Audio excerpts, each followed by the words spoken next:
Hi అందరికీ. Egg pulao చేస్తున్నా. నేనైతే నార్మల్ రైసే వాడుతున్నా, సన్న బియ్యం. బాస్మతి రైస్ అయితే వాడతలే. బాస్మతి రైస్ తోటైతే ఇంకా టేస్ట్ ఇంకా మంచిగా ఉంటుంది. ఒక 5 నిమిషాలు మంచిగా కడుక్కున్న తర్వాత ఒక హాఫ్ అన్ అవర్ దాకా బియ్యాన్ని మంచిగా నాననివ్వాలి. ప్యాన్లో కొంచెం ఆయిల్ తీసుకొని ముందుగానే కసి పెట్టుకున్న ఆనియన్స్ గోల్డెన్ కలర్ వచ్చాక ఫ్రై చేసుకోవాలి. కొంచెం కూడా మాడిన పులావ్ అయితే టేస్ట్ మంచిగా ఉండదు.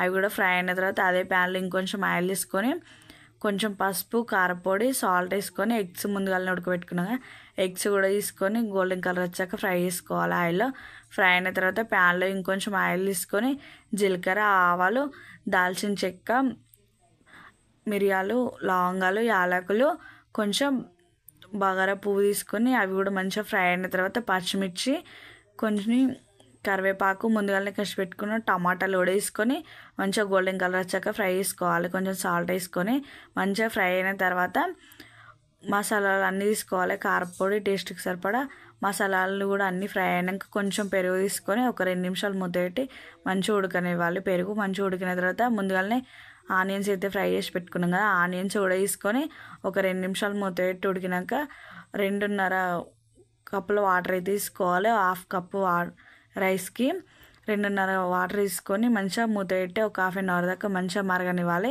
మంచిగా మరిగిన తర్వాత ముందుగానే కడిగి పెట్టుకున్న రైస్ కూడా తీసుకొని మంచిగా ఉడకనివ్వాలి.